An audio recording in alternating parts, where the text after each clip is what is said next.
কোরআন বলা যার কাছে কোরআন থাকবে সে। একজন 100 রিক্সার মালিক, মূল মালিক 100 রিক্সা, রেজিস্ট্রেশন তার নামে 100 রিক্সা, নিজে একখানো চালায় না। 100 রিক্সার মালিক যে ভাড়া দিলি ডেলি পার রিক্সায় 500 টাকা করে আসে মিনিমাম, তাহলে প্রত্যেক দিন যা 50,000 ইনকাম, ওই লোকটাকে নিজে রিক্সা চালায় নাকি? এই 100 রিক্সা একজন ড্রাইভারের কাছে ভাড়া দিছে। এবার মূল মালিক ঘরে বসা। এই মালিক যদি বাজারে যায়, এই মালিককে কেউ কি রিক্সাওয়ালা করে ডাকে? মালিককে কেউ রিক্সাওয়ালা করে ডাকে না। রিক্সাওয়ালা কায় কারে? যে রাস্তায় চালাতে গেছে তারে রিক্সাওয়ালা কয়। আসলে তো রিক্সার মালিক সে না, সে তো ড্রাইভার। তার হাতে রিক্সা থাকলে যদি তারে রিক্সাওয়ালা করে ডাক দেওয়া হয়, তাহলে আমার হাতে কোরআন শরীফ থাকলে আমি কোরআনওয়ালা হতে পারি কি পারি না? আপনি দেখে পড়বেন, হয় হেফজে পড়বেন, মুখস্থ পড়বেন, দেখে পড়বেন, ধরে পড়বেন, আপনার নাম কোরআনওয়ালা। আপনাকে বলা হবে তুমি পড়তে রহো, চড়তে রহো। ওরাতিল কোরআন তারতিলা। দুনিয়ায় যেমন সুন্দর করে সুর দিয়ে কণ্ঠ দিয়ে পড়তে, জান্নাতের মধ্যে যাওয়ার পরে আপনার সুর আর কণ্ঠ আরো বাইরে যাবে। আপনি সুর দিয়ে দিয়ে কারি আব্দুল বাসেতের মতো তিলাওয়াত করবেন আর উঠতে থাকবেন। জান্নাতের ভিতরে আপনার যদি বিল্ডিং এর দরকার হয় বানায় যাবেন। জান্নাতের মধ্যে 4টে নদী থাকবে। আসসালাম মুসাফা মা শারবাতান সায়গাল লিশারিবিন, খাক বলা হয় ওলাবানান খালিসা। 4টে নদী থাকবে আপনার জান্নাতের মধ্যে। এই নদী 4টে দুনিয়া থেকে বানাই দিয়েছেন, বিদায়ের মধ্যে পাইবেন। 1 নম্বরে পিওর পানির নদী, 2 নম্বরে মধুর নদী, 3 নম্বরে শরবতের নদী, 4 নম্বরে দুধের নদী। কোনটার ভিতরে কোনো ভেজাল হবে না, 2 নম্বর হবে না। এই জান্নাতের ভিতরে 4টে নদী, সব আপনাকে সুন্দর করে বুঝাই দেবে। এইটা তোমার ইবাদতের বিনিময়, এইটা ইবাদতের বিনিময়, এইটা ইবাদতের বিনিময়, সব বুঝাই দেওয়ার পরে আপনার মনের মধ্যে এরপরে আল্লাহ পাক রব্বুল আলামিন আবার ঘোষণা দেবে, ওয়ালাকুম ফিহা মা তাশতাহি আনফুসুকুম ওয়ালাকুম ফিহা মা তাদউন। হে জান্নাতীরা, এই জান্নাতের মধ্যে বৈশা তুমি মুখে যা বলবা তাও পাবা, মনে যা কল্পনা করবা তাও পাবা। লাহুম মা ইয়াশাউনা ফিহা ওয়া লাদাইনা মাজিদ। তুমি মুখে বলবা, বুকে কয়টাই বা বলবা, কি বা জানো? জান্নাতের সব নিয়ামতের তো নাম জানি না, জানি কি কথা বলেন? যারা জীবনে কোনোদিন শহরে যায়নি, গ্রাম গাইতে বসবাস করছেন, ক্ষেত খামার করছেন, এই বেশি বেশি একটু আশেপাশের বাজার থাকলে ওই জায়গায় একটু চাটা খাইছেন, সকালবেলা রুটি মুটি বানাই সেই জায়গায় একটু খাইছেন। এমন একজন মূর্খ অশিক্ষিত মানুষ জীবনে যে শহরে যাই নাই, এরে যদি কয় যে চলো যে আমরা সোনারগাঁও হোটেলে বুফে খানা খাবো, সোনারবাগ হোটেলে যাই, তো সোনারগাঁও হোটেলে যাইতে গেলে সাইজে গুজে যাওয়ার আগে প্যান্ট শার্ট টাই কোট ডাটের সাথে পরে টরে ঢুকে নিয়ে গেছেন। যাইয়ে টেবিলে বসতে দিতেছে, বসছেন, চেয়ারে বসতে দিতেছে, টেবিল সামনে, প্রত্যেকের সামনে এক একখান করে ফর্দ দিয়া যেরকম বড় কাগজ, ওর ভিতরে লেখা আছে খাদ্যের মেনু, কি কি খাবেন সব লেখা আছে, কিন্তু মুশকিল হলে ইংরেজিতে লেখা। আর যিনি খাইতে বসছে, টেবিল নিয়ে বসছে, উনি ইংরেজিতে আলিফও জানে না। তার সামনে ভর্তি আটকান দিয়ে গেছে সব খাবারের নাম ইংরেজিতে। এখন যদি কাজ আমি লেখাপড়া জানি না, কি কোনটা কলম দিয়ে গেছে ঠিক দেন, তো কোনটা ঠিক দেবে?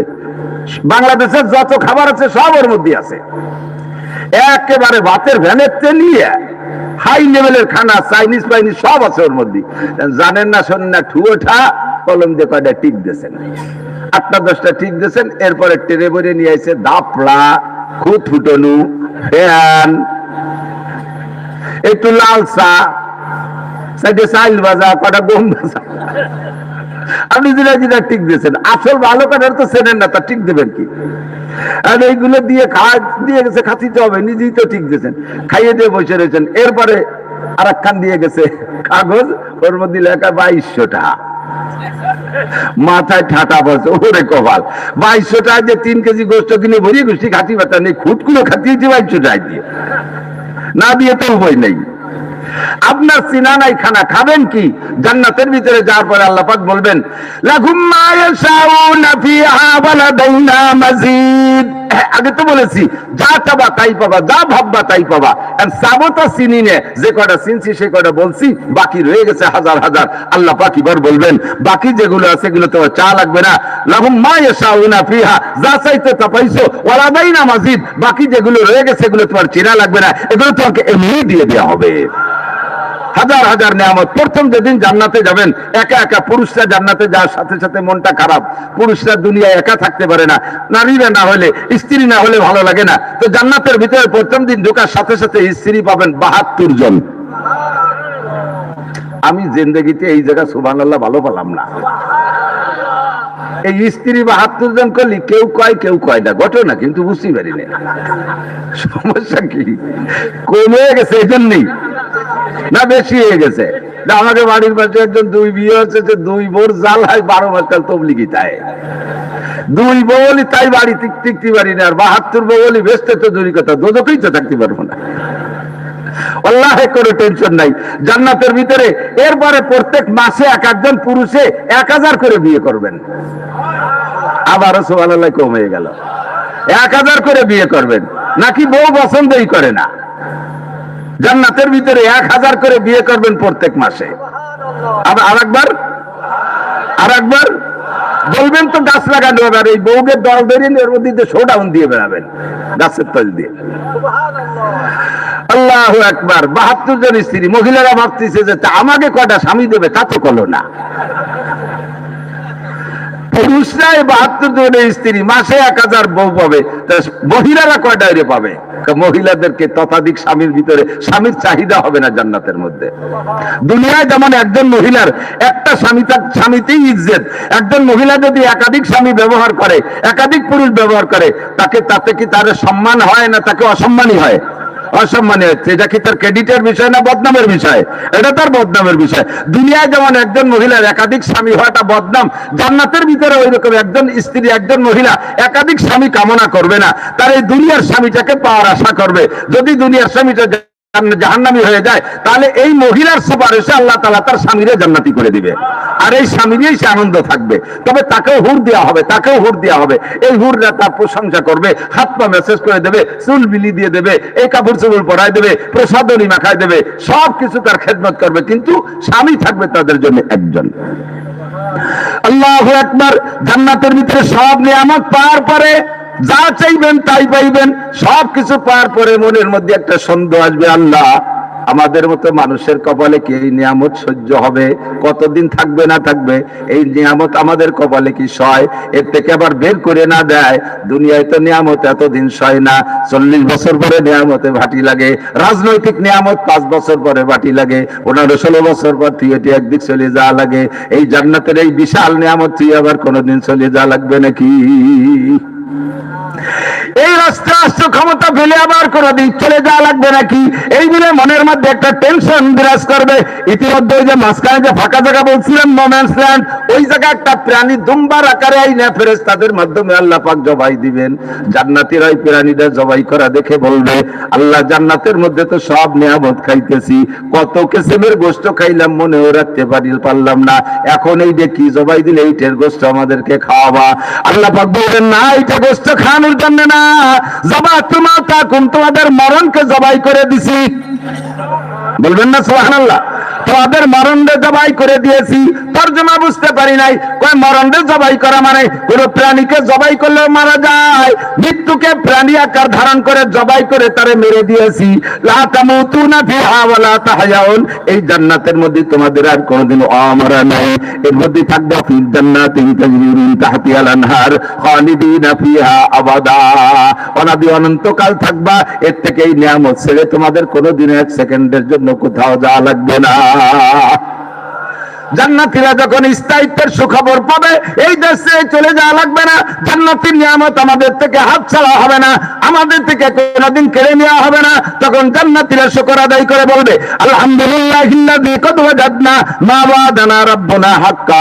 সমস্ত প্রশংসা ওই আল্লাহর, যে আল্লাহ তাআলা যা ওয়াদা করেছেন সব আমাদের পাই টু পাই দান করেছেন। বলেন না সুবহানাল্লাহ? সেদিন আপনি শুকর আদায় করবেন। এবার জান্নাতীদের আনন্দ চলতে থাকবে। এবার জাহান্নামীরা, ওরাও দেখবো ওই প্রাণীটারে জবাই করা। জাহান্নামীদেরকে বুঝাই দেওয়া হবে, তোমাদের এই যে শাস্তি উপভোগ করতেছে কোনটা কোন কারণে। আল্লাহু আকবার।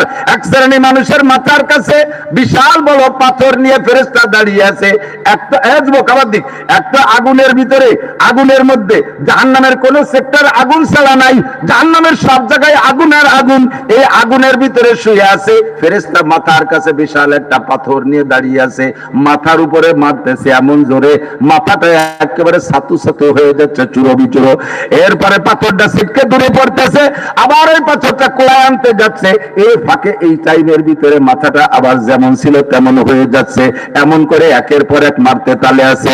বিশ্বনবী মুহাম্মদুর রাসূলুল্লাহ মেরাজের রাতে সচক্ষে দেখে আসছেন। জিবরাইলকে জিজ্ঞেস করলেন, জিবরাইল মান হাউলাইয়া মা শানুহুম ওয়া মা বালুহুম, ও জিবরাইল যাদের মাথায় এভাবে পাথর দিয়ে আঘাত করছে তাদের দোষ কি, তাদের অপরাধ কি, কোন কারণে? জিবরাইল জিবরাইল বলেন, হুজুর হাউলাই তারিকুস সালাহ, এরা হলো আপনার উম্মতের বেনামাজি উম্মত।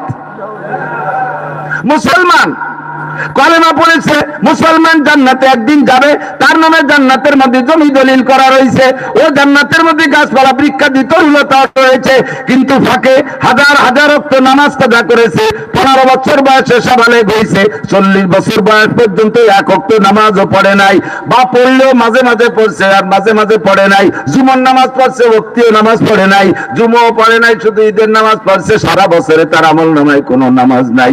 এক ওয়াক্ত নামাজের জন্য, ও যুবক আমার দিক তাকাও, শোনা, এক ওয়াক্ত নামাজের জন্য আল্লাহর কসম, আল্লাহর কসম, আল্লাহর কসম, 200 কোটি, আরো 30 কোটি, আরো 40 লক্ষ বছর, 200 কোটি, আরো 30 কোটি, আরো 40 লক্ষ বছর জাহান্নাম, ওই আগুনের ভিতরে পড়ন্ত অবস্থায় ফেরেশতা তোমার মাথাটারে চুরো চুরো করতে থাকবে। প্রত্যেক এক ওয়াক্তের বিনিময়ে এত বছর পর্যন্ত মাথায় পাথর মারতে আছে, পাথর মারতে থাকবে। হুজুরকে আল্লাহ অ্যাডভান্স করে দেখাই দিয়েছেন।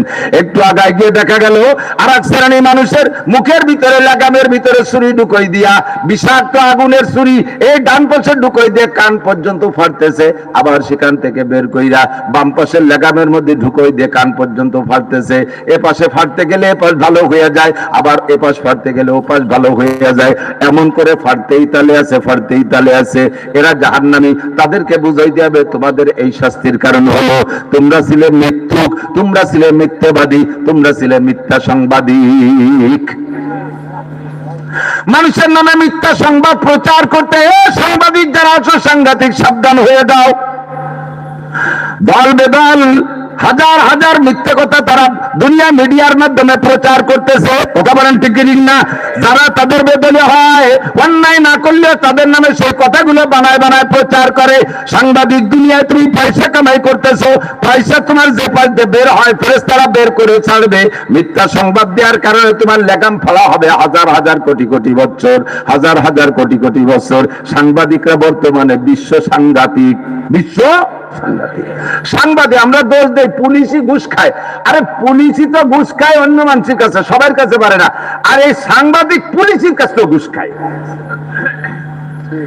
সাংবাদিক পুলিশের কাছে ঘুষ খায়, এসপি স্যারের কাছে ঘুষ খায়। এসপি সাহেবের কাছে সামনে যে স্যার একটা সাংবাদিক সম্মেলন করবো, সাংবাদিক সম্মেলন করে স্যারের যদি একটা ফল ধরাই দিয়ে বলেন আপনি এই এই অমুক জায়গা করছেন, এটা আগামীকালকে ইনকিলাব পত্রিকায়, জনকণ্ঠ পত্রিকায়, ভোরের আলো পত্রিকায় এটা ছেড়ে দেওয়া হবে। এসপি সাহেব বাবা তোকে পায়ে ধরি কয় লাখ টাকা লাগবে নেই, বেইজ্জতি করিস না। আমার মাদ্রাসায় 3-4 বছর আগে একটা ঘটনা ঘটছে, এই এক পাবলিকের সাথে পোলাপান একটু কিলিকিলি হচ্ছে, কিলিকিলি করার পরে সেই পাবলিক যাইয়া সাংবাদিককে ডেকে নিয়েছে, গোপালগঞ্জের সাংবাদিক। এই গোপালগঞ্জের সাংবাদিকরা যাইয়া বিরক্ত করতেছে, আমাকে নিয়ে সাংবাদিক সম্মেলন করবে, যে মারছি কিভাবে, এইভাবে মারছি, ছবি টবি তুলবে, এটা ছাড়িয়ে দেবে। এখন লজ্জায় পড়ে গেলাম, আমি তো প্রসিদ্ধ মানুষ, সবার কাছে চেনাশোনা, আমার নামে যদি এগুলো টেলিভিশনে আসে, ফেসবুক ইউটিউবে আসে, নিজের জন্য একটা লজ্জার ব্যাপার। ঠেয়াবো কি করিয়া?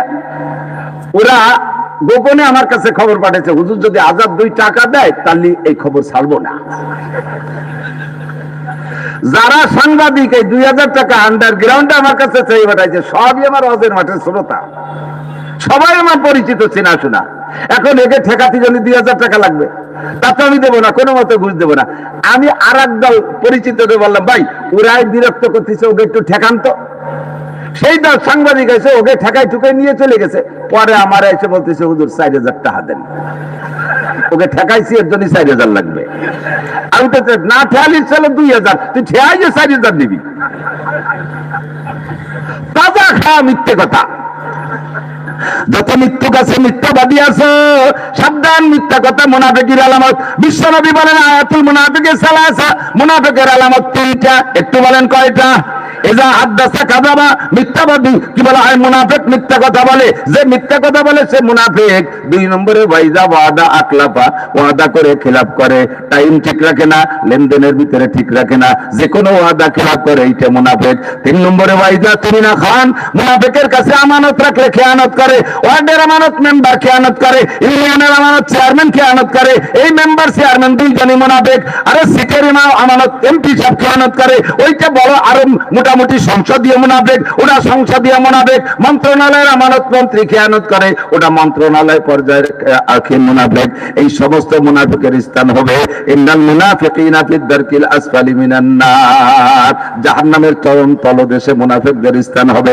4 নম্বর আরেকটা আছে, একটু বলে যাই। মুনাফিকের চতুর্থ আলামত হলো ওয়াইদা তাকাল্লামা ফাজারা। যুবক সাবধান, কন্ট্রোল হয়ে যাও। অনেক মুরব্বীরা আছে বাড়ির ভিতরে এমন অকথ্য ভাষায় গালাগালি কাজাকাজি করে, বউ বাচ্চা দেখা দেখি নাই, যে কথা মেয়ে ছেলেদের সামনে বলা যায় না, এমন এমন শক্ত কথা, শক্ত ভাষায় গালাগালি করে। হুজুর বলে মুনাফিকের 4 নম্বর আলামত যে অকথ্য ভাষায় কাজাকাজি করে। 5 নম্বর আরেকটা আলামত বলে যাই। মুনাফিকের আরেকটা আলামত হলো মুনাফিক মসজিদে যায় সবার পিছে, বেরোয় সবার আগে। মসজিদে ঢোকে সবার পিছে, বেরোয় যার জন্য পাগল হয়ে যায়। আছে না মুসলমান আছে, জুমার নামাজে আসে সবার পিছে, 4 রাকাত ফরজ পড়ে লাজু সরে দৌড় শুরু করে। এগুলো হলো মুনাফিকের আলামত। হুজুর আলাইহিস সালাতু ওয়াস সালাম বলেন, জাহান্নামীদেরকে বুঝাই দেওয়া হবে, জাহান্নামের তলদেশে যাওয়া পড়ে আছে, তোমরা ছিলে দুনিয়ায় মুনাফিক। এই 5টা অপরাধ তোমাদের ছিল: মিথ্যা কথা বলতে, ওয়াদা খিলাফ করতে, তারপরে আমানতের খেয়ানত করতে, অকথ্য ভাষায় গালাগালি কাজাকাজি করতে, মসজিদে যাইতে দেরিতে পিছে বেরোয় যাইতে সবার আগে। এই মুনাফিকের কারণে তোমার এই জাহান্নাম। আর সাংবাদিককে বলে দেবে তোমরা মিথ্যে সংবাদ দিয়েছো, এর কারণে এই অবস্থা। একটু আগাই দিয়ে দেখে এক শ্রেণীর নারীদের হাতে হ্যান্ডকাপ দিয়ে ঝুলানো, হ্যান্ডকাপ দিয়ে ঝুলানো, ওদের মাথার উপরে গরম পানি ঢেলে দিচ্ছে। কেন দিচ্ছে? দীর্ঘদিন গরম কি বলা হয় জাহান্নামের মধ্যে পোড়ার কারণে। পুড়তে পুড়তে পুড়তে পুড়তে ওরা আল্লাহর কাছে চিৎকার মেরে কাঁদতে থাকবে, রব্বানা আশরিবনা শাইয়াম মিনাল মাইন বারিদ, আল্লাহ রে একটু ঠান্ডা পানি দাও, একটু ঠান্ডা পানি দাও। 70 লক্ষ বছর চিল্লানোর পরে আল্লাহ পাক ঠান্ডা পানি দেবে। এমন ঠান্ডা পানি পান করার সঙ্গে সঙ্গে সারাটা গা আইসক্রিমের মতো, বরফের মতো জমে যাবে, এমন জমে যাবে।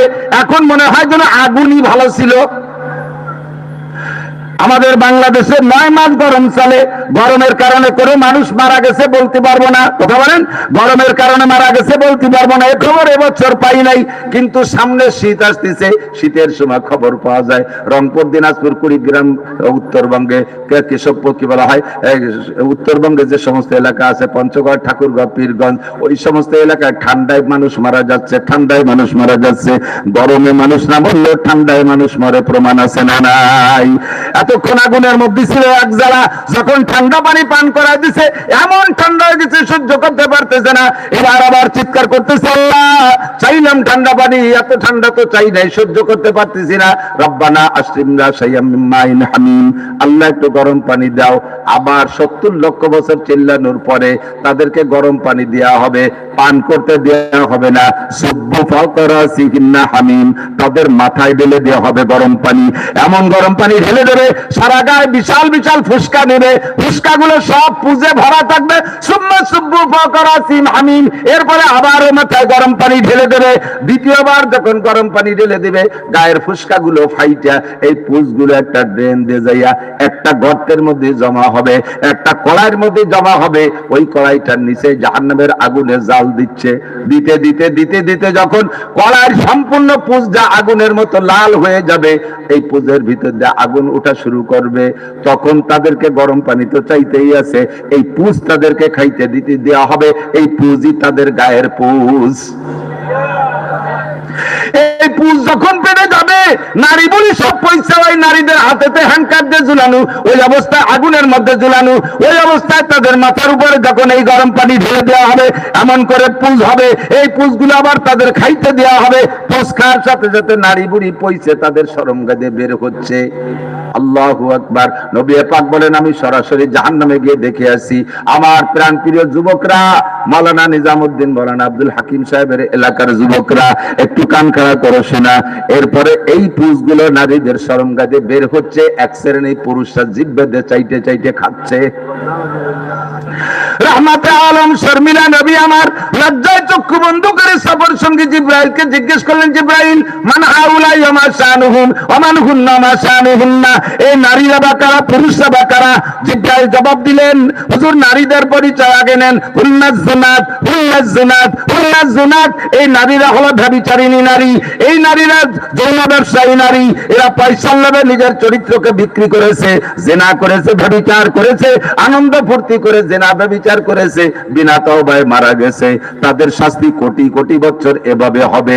তাদের পেট থেকে বের হওয়া ফুস খাইতেছে যে পুরুষরা, এরা কারা? এরা দুই শ্রেণীর পুরুষ, একদল হুমুজ জানি আর একদল হলো হুম শারিবুল খামার। একদল হলো ব্যভিচার পুরুষ, জেনাখোর পুরুষ। এই জেনা করে জেনার নেশায় রয়ে গেছে, তওবা করে নাই, বিনা তওবায় মারা গেছে। এদেরকে শাস্তি দেওয়া হয়েছে কোটি কোটি বছর নারীদের শরমগাদে বের হওয়া পুস পান করবে। 2 নম্বর হুম শারিবুল খামার, আপনার উম্মতের মদখোর, গাঁজাখোর, এবাখোর, ফেন্সিডিলখোর, হিরোইনখোর এলাকায় আছে না নাই? ধরে বলেন আছে। এই কেনা বেচা হয় কি হয় না? এর ডিলারও আছে, আঞ্চলিক ডিলারও আছে, আবার কি বলা হয় পুরো বিভাগীয় ডিলারও আছে। নিশাখোর, মদখোর, যারা গাঁজাখোর রেডি হয়ে যাও, যদি তওবা না করে মারো খবর আছে। নারীদের শরমগাদে বের হওয়া পুঁজ তোমারে খাইতে হবে। জাহান্নামের ভিতরে এমন করে প্রত্যেকটা ডিপার্টমেন্ট বুঝিয়ে দেওয়া হবে, সুদখোরের এই শাস্তি, ঘুষখোরের এই শাস্তি, জিনাখোরের এই শাস্তি, আইঠালালার এই শাস্তি। আইঠালালার কি শাস্তি? খুতবাতুল আহকামের মধ্যে দেখবেন নবী পাক বলেছেন, মান যালামা শিবরা মিনাল আরদ তুফিকাহু ইয়াউমাল কিয়ামাতি সাবু আরদিন। যেই ব্যক্তি দুনিয়ায় পরের জমি আধা হাত, কতটুক? শিবির মানে বিঘেত, 1 বিঘেত, আধা হাত ঠেলে খাইছেন, জোর হয়ে খাইছেন, আই টেনে খাইছেন।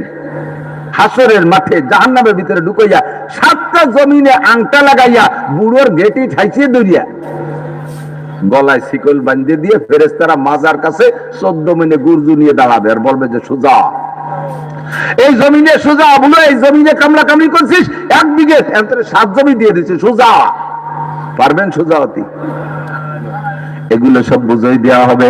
জাহান্নামীদের প্রত্যেকের আমলের বিনিময়ে বুঝাই দেওয়ার পরে এই ফেরেশতাদের সামনে কি বলা হয়, ফেরেশতারা মাঝখানে যে দুম্বা জবাই দিছে, জাহান্নামীরা বলবে রব্বানা মা যাবাহতা বাইনা আইদিনা, আল্লাহ এইটা কি জবাই দিছো? আল্লাহ পাক বলবেন যাবাইতু মাউতাকুম, তোমাদের মরণে জবাই দিছি, মরণে জবাই দিছি। ও আল্লাহ মরণে জবাই দিছো, তার তরজমা কি? ওয়ালা তামুতুনা ফিহা ওয়ালা তাহয়াউন ফি নারি জাহান্নামা খালিদিনা ফিহা আবাদা, তোমাদের মরণকে মাইরা শেষ করে দিছে, আর এই জাহান্নামের মধ্যে কোনদিন মরবা না। ফি নারি জাহান্নামা খালিদিনা ফিহা আবাদা, অনাদি অনন্তকাল এই জাহান্নামের মধ্যে পড়িয়া থাকবা।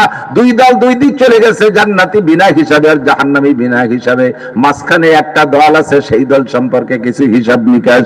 এই দলের নাম বলা হয় মুযাবযাবিনা বাইনা যালিকা, লা ইলাহা উলাই ওয়া লা ইলাহা উলাই।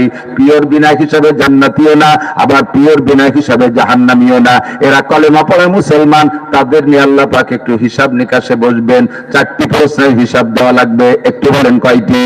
বহুবার বলেছে মাঠে, মনে হয় শতবার, যারা 100 মাহফিল শুনেছেন 100 বার শুনেছেন, উলামায়ে কিরাম বলে থাকে 4টি প্রশ্নের জবাব দেওয়া লাগবে। 1 নম্বরে আন উমরিহি ফিমা আপনা, 70-80 বছরের জিন্দেগি কিভাবে কাটাইছো একটু জবাব দিয়ে যাও। মাযাব আন উমরিহি ফিমা আপনা, আমরা কেউ 80 বছরের হিসাব দিতে পারবো না। আজকে কি বার? বুধবার। বুধবার না? গত বুধবার সকালে কে কি খাইছেন? সত্যি কথা বললে তাড়াতাড়ি কেউ বলতে পারবেন না। পারবেন? পারবেন? এই 1 সপ্তাহে কি খাইছে না খাইছে তাই বলতে পারবো না। হাসরের মাঠে হিসাব দেওয়া লাগবে। নবী পাক বলেন হাসিবু ক্বাবলা আন তুহাসাবু ওয়াজিনু ক্বাবলা আন তুওয়াজানু। আরে হাসরের মাঠে তোমাকে হিসাব দেওয়া লাগবে, সমস্ত নেকিবদের হিসাব হবে আর ওজন হবে। সেই দিন হিসাব দিতে গেলে পারবা না, সেই দিন বুঝ করতে গেলে পারবা না। কাজে দুনিয়ায় থাকতে হিসাবটা মিলিয়ে নাও। নবী পাক একদিন এই বয়ান করেছেন, সাহাবায়ে কেরাম সেই দিন থেকে আমল শুরু করে দিয়েছেন। একদিন এক সাহাবা এসে হুজুরকে বলতেছেন, হুজুর ইন্নিমরু মুমিনুন সাদিক, হুজুর আমি পাক্কা ঈমানদার। হুজুর আমি পাক্কা ঈমানদার। হুজুর বললেন কাইফা আরাফতা আন্নাকা মুমিনুন সাদিক, তুমি কিভাবে বুঝলে পাক্কা ঈমানদার? সাহাবী জবাব দিচ্ছেন হুজুর বিসালাসাতে তুরুক, আমি তিন ভাবে বুঝছি আমি পাক্কা ঈমানদার, তিন ভাবে। একটু বলেন কয় ভাবে? তিন ভাবে বুঝছি পাক্কা ঈমানদার। কয় কি কি ভাবে বলো? কয় এক নম্বর আপনি বলেছেন হাসিবু ক্বাবলা আন তুহাসাবু ওয়াজিনু ক্বাবলা আন তুওয়াজানু, আপনি বলেছেন হাসরের মাঠে হিসাব দেওয়া লাগবে গোটা জিন্দেগির, আর সেই হিসাবের আগে দৈনন্দিন হিসাব মিলাও। আমরা জিজ্ঞাসা করেছিলাম হুজুর দৈনন্দিন হিসাব কিভাবে মিলাবো? আপনি বলেছিলেন যাওয়াই তুমি লা ফিরাশিকুম বাদাল ইশা, ইশার নামাজ পড়ে যখন বিছানায় শুইবা তখন তুমি ডেলির হিসাবটা ডেলি মিলাও। সকালে ঘুম থেকে উঠা বিছানায় আসা পর্যন্ত কয়টা নেকের কাজ করেছো এই হিসাবগুলো মিলাও। ফজরের নামাজ পড়েছি শুকর আদায় করে আলহামদুলিল্লাহ, যোহরের নামাজ পড়েছি জামাতের সাথে আলহামদুলিল্লাহ, আসরও পড়েছি জামাতের সাথে আলহামদুলিল্লাহ, মাগরিব পড়েছি জামাতের সাথে আলহামদুলিল্লাহ, ঈশা পড়েছি জামাতের সাথে আলহামদুলিল্লাহ, ফজর বাদ 2 ঘন্টা দাওয়াতের কাজ করেছি আলহামদুলিল্লাহ, সূরা ইয়াসিন তিলাওয়াত করেছি আলহামদুলিল্লাহ, 200 বার কুল হু সূরা পড়েছি কাজের ফাঁকে ফাঁকে আলহামদুলিল্লাহ।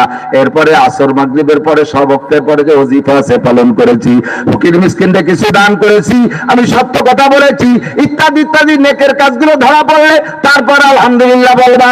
আর যদি কিছু গুনাহ ধরা পড়ে, আরে কিছুক্ষণ পরে যে একটা বিড়ি খাইছি নাউজুবিল্লাহ, এরপরে সুদে টাকা গুনছি নাউজুবিল্লাহ আস্তাগফিরুল্লাহ, এমন করে যে গুনার কাজগুলো তোমার আমলনামায় দৈনন্দিন ধরা পড়ে, বিছানায় শুয়ে ডান কাতে শুইয়া হাতটা গালের নিচে দিয়ে অন্তর থেকে 3 বার ইস্তেগফার পড়ো, আস্তাগফিরুল্লাহাল্লাযী আস্তাগফিরুল্লাহাল্লাযী লা ইলাহা ইল্লা হুয়াল হাইয়ুল কাইয়্যুম ওয়া আতুবু ইলাইহি।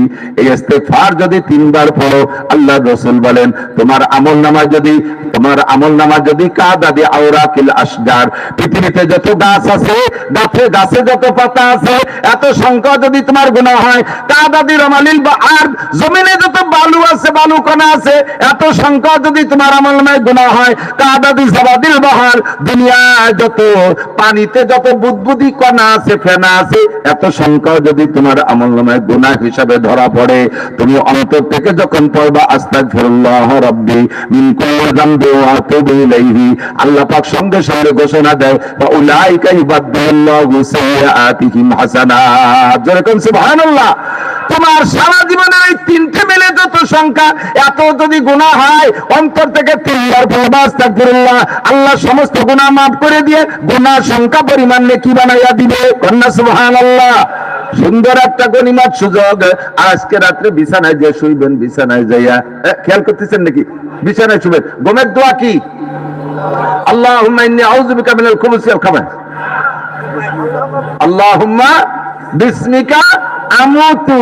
কি মানে? তরজমা কি? আমুতু মানে পেশাব করবো, তাই নাকি? আল্লাহ তোমারই নামে মরিতেছি, আমুতু হালে সিগা, তোমার নামে মরিতেছি, তার মানে ঘুমটা মানে মরা, ঘুম মানে কি? মরা। আবার ওয়াহিয়া তোমার নামে ঘুম থেকে উঠবো, বাঁচা মরা থেকে বাঁচবো। আবার ঘুমের থেকে উঠে সকালে দোয়া পড়ছেন কি?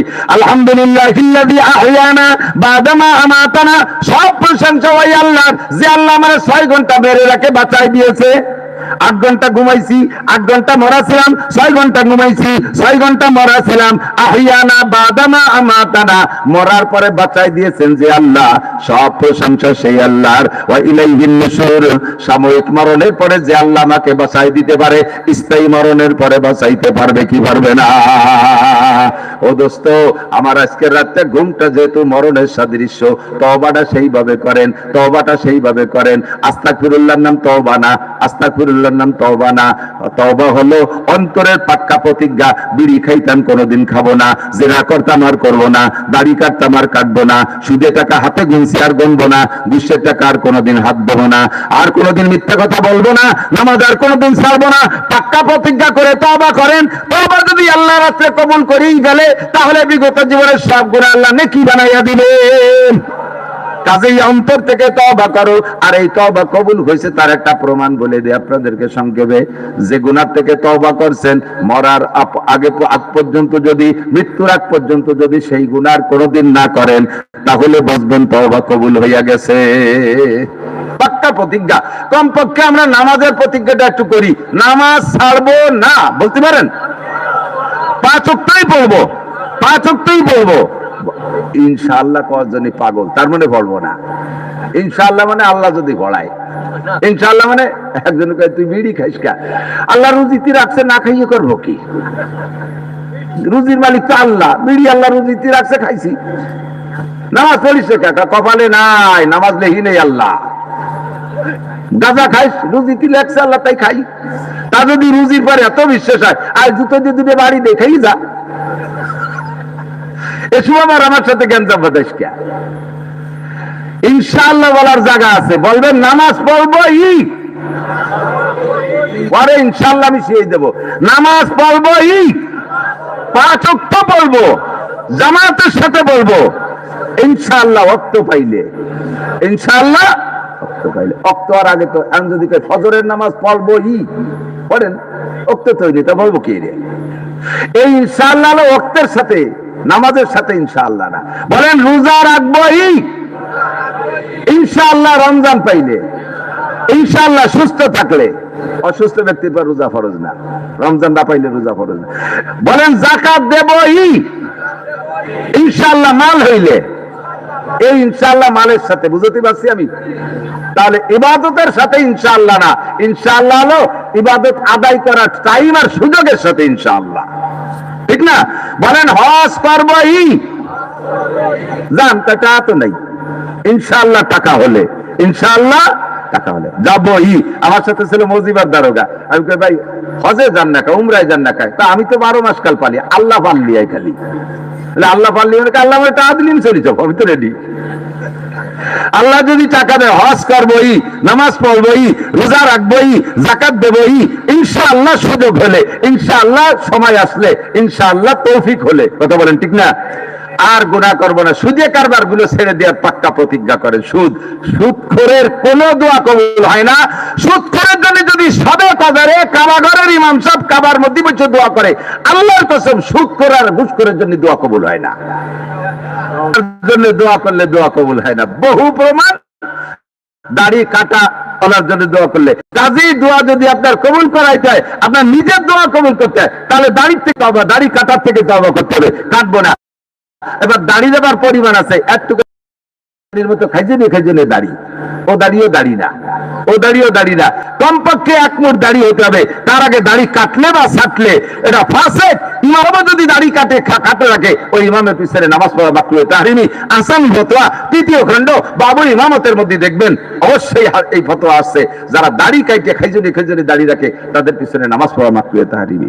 সুন্নতি তরিকায় দাড়ি রাখবো, সুন্নতের সব আমল করবো। মান আমিলা সালিহান ফালিনাফসিহি, যে কথাগুলো বললাম আমলের, এগুলো আমার যার যার আমল তার কাছে। কথা বলেন, আমি আমল করবো আমার লাভ, ওমান আসাফা আলাইহা, আমি গুনাহ করবো আমার লাভ। যে নেকির কাজ করতে পারবেন তারই লাভ, আর একজন করলো কি করলো না দেখার দরকার নাই। নবী পাক বলেন আল কাইয়িসু মান দানা নাফসাহু ওয়া আমিলা লিমা বাদাল মাউত। চালাক আর জ্ঞানী, হুঁশিয়ার, বুদ্ধিমান ওই ব্যক্তি যে নিজেকে নিজে দিনদার বানাইলো আর পরকালের জন্য আমল করে প্রস্তুতি নিল, ওইটাই চালাক। ওয়াল আজিজু মান আতবা নাফসাহু হাওয়াহা, আর কমবক্ত পোড়া কপালে, হতভাগ্য, দুর্ভাগ্য, বদনসিব, জাহান্নামী ওই ব্যক্তি মনে যা চাই তাই করে, মনে যা চাই তাই করে। ও তামান্না আল্লাহ, মাঝে মাঝে 2 কেজি জিলাপি কিনে একটা মিলাদ দিয়ে বেস্টের আশা করে বসে থাকে। এর মতো আনাড়ি হতে পারে না। আছে না অনেকে 2 কেজি মিলাদ জিলাপি দিয়ে মিলাদ দিয়ে বেস্টের আশা করে, এর মতো কপাল পোড়া হয় না। আল্লাহ তাআলা আমাদের চালাক আর জ্ঞানী আর হুঁশিয়ার হওয়ার তৌফিক দান করে, বলেন আমিন। আজকে এই বড় মজলিসের মসজিদও বিরাট, 2 তলা উঠলি বারা মনে হয় ভরিয়ে যাবে, এত বড় মসজিদ, আলহামদুলিল্লাহ, সুবহানাল্লাহ। 2 তলায় নামাজ হবে। একজন মানুষের নামাজ আজকে কমপক্ষে ঈশার নামাজ মিস করবো না। রাজি আছেন? আজকে ঈশার নামাজ এখানে জামাতে বলবো, কারা কারা একটু হাত জাগাবেন। অনেকে হাত উঠেছে, না বলবো না, চলে যাবো, বলো বাজারে, তা হাত উঠে লাভ কি? মুনাফিকি করা যাবে না। জামাতে নামাজ হবে না ইনশাআল্লাহ, আমরা জামাতে নামাজ পড়বো।